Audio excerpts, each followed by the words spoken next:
Sorry, we have a friend here. We're here with Daniel, who's a design director working on Battlefield 5, and we're here to chat about Battlefield 5, which we had a lot of information drop over this weekend about it. Yeah. I think one of the big takeaways for me watching the EA conference was all the talk about and the showcasing of how destructible the environments were, and watching all of that tech happen. What goes into something like that?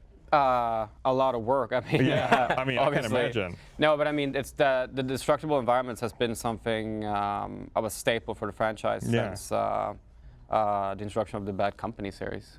It made me think about Bad Company right away when I saw that. Right? Yeah. No, but I mean, it's like we introduced it and people loved it. So of course it meant that like we just need to continuously build on it, and it became like just this core piece of the puzzle in the Battlefield sandbox. I think the most interesting thing is that for this title, Battlefield 5, we're actually introducing a completely new system to the franchise, which is the fortification system. That was going to be my next follow-up. Yes, I figured. No, so what we're doing here is that like we found a system that marries really well with the destruction system, because we apply destruction quite extensively in Battlefield, not just to structures, but also to terrain through craters and ground deformation. And sometimes we come to a point, like where we've leveled so much that we actually, there's a lack of cover. So this time around we say like, hey, every single player gets the ability to take out a toolbox, and with this toolbox you can build sandbags and trenches and foxholes with machine guns, and you can buildings that have been destroyed. You can rebuild them completely. It's not a carpenter simulator, but you can bring back pieces of the wall to bring back some piece of cover to those buildings as well, and you can even run into undestroyed buildings and board up windows and stuff like that. So it adds a whole new layer to the dynamic sandbox, basically. I was curious how in depth it was going to go, because I noticed during the trailer that was shown, there's a deliberate point to show a close-up of a hammer in one of the players' hands. Yeah. And it really made me wonder, like, how deep is this going to go? Are there specialty classes you can focus on that can build faster or build different fortifications? Yeah. So everyone can build. But the support class is the one that is the most proficient at building. The support class builds faster, and it also has more utility in general. But it is like you say, it's like it's actually contextual in this sense. So if you move up to a fortification that is a sandbag fortification, you'll see your player actually putting down sandbags. If it's constructing, boarding up windows, it'll be a hammer. If you can even shovel parts of snow to build little snow banks and stuff like that. So it's all contextual based on the action that the player actually takes in the game. Any snowmen? I was gonna ask that. Damn it! We have a couple of stuff actually hidden in this build, which is kind of fun. But yes, there is a little snowman that you can build. You heard it here first. Yes, exclusive snowman. There is an exclusive snowman. But there's also something hidden in the water as well. Oh. So if you go swimming, you might find something. Excalibur in the lake, right? I'm not going to give it away. Players are going to have to go to the booth and hop into the water and see what they find. Hey, the part of the game that was emphasized during your guys' presentation that I was very curious about was this whole scarcity element that's being introduced into it. Kind of a little broad in how it was talked about so far. Can you give a little more detail on how it's going to work? Of like, you can either come in with a lot of supplies or little supplies? You see here right now, the player is actually interacting with one of the resupply stations. Okay.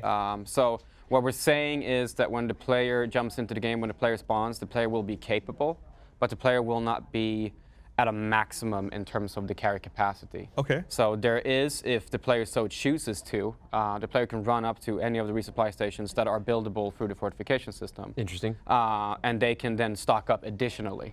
But if you're that type of player, you just want to spawn, you just want to go for it, you can do that. But then you have to rely on, for example, shooting enemies, and then you have to actually move up and loot them for more ammo. Or then, of course, rely on your support player that can hand out ammo. So it's a system that we've introduced to the game, where we want players to be more mindful of their actions in general. Where they're spawning in and that kind of thing. Yeah, but also in terms of like how I spend my ammunition. And you come to a point which is like, okay, I have to actually look around now. Maybe I have to go and loot some corpses to get some ammo, or maybe I have to build a resupply station to resupply myself, or I have to rely on my squad mate to actually resupply me. So it adds additional depth to the squad play, but also that second-to-second tactical play is even deeper this time around. Yeah, talk to me about the squad play. There's also mention that you have to be in a squad to get into a multiplayer game. That doesn't mean you have to stay with your squad the entire game. Yeah. But that is part of how you get into a battle. Yeah, so I mean, if you're the type of player that want a lone wolf, you can do that, but it has to be an active choice. Yeah. So whenever you join a match in Battlefield 5, you will be automatically put into a squad. Gotcha. So what we're doing then is that we looked at the squad play in general, and we said like, hey, we want people to stay together with your squad and play together with your squad, and by doing so, we want to reward you. Yeah. So we've introduced a bunch of systems which actually makes it possible for you to stay with your squad and spawn with your squad. And one of those things is, for example, when you're shot down and you're in the man-down state, basically, now you have a 360-degree turn with your camera. You can look around 360-degree around you, see if there's any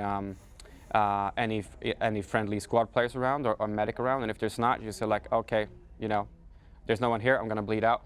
Back out, and then if you die, we're not going to throw you right up to the deploy screen anymore. Yeah. No, you actually go to a squad follow camera, which is a camera that sits right on the shoulder of your squad, so you get that immediate awareness of the situation of your squad. Okay, where are they? What objective are they going for? Are they in combat? Are they not in combat?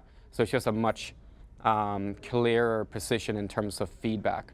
And then when you click squad spawn, your camera just slightly pans out behind that player, then you're right there behind them, ready to go. Interesting. Yeah, but if you want to, you can at any point just say like, no, I want to go back to deploy. So that's player choice again. Gotcha. I've always been hugely a lone wolf player, but I feel like the way that the Battlefield franchise encourages people to squad up, it really has turned me around on that front, and it's really useful to be in a squad, you know, to see where they are and work with the synergies of the different classes and work together. Yeah, sure. I mean, even more so this time around, because what we're doing is that if you play with your squad and you spawn on your squad, you execute squad commands such as giving ammo, reviving, you will get something that we're calling squad reinforcement points. And what this does is that it gives ability to the squad leader to call in very, very powerful weapons. That could be something like a V1 rocket, for example.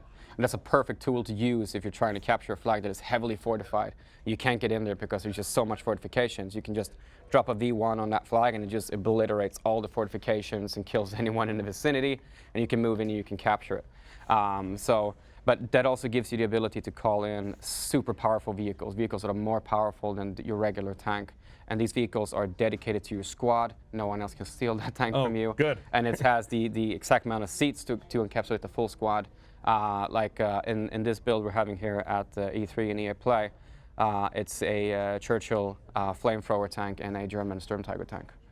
Yeah, can you, that sounds fantastic. Can you tell us about the grand operations element of the game? Sure. And like what people can expect on day one of the game, like how many of these scenarios are going to be there? Yeah, so it's actually a completely modular mode in that sense. So if we at DICE want to introduce you to a new operation, we can put any game mode and any type of custom rules into any day.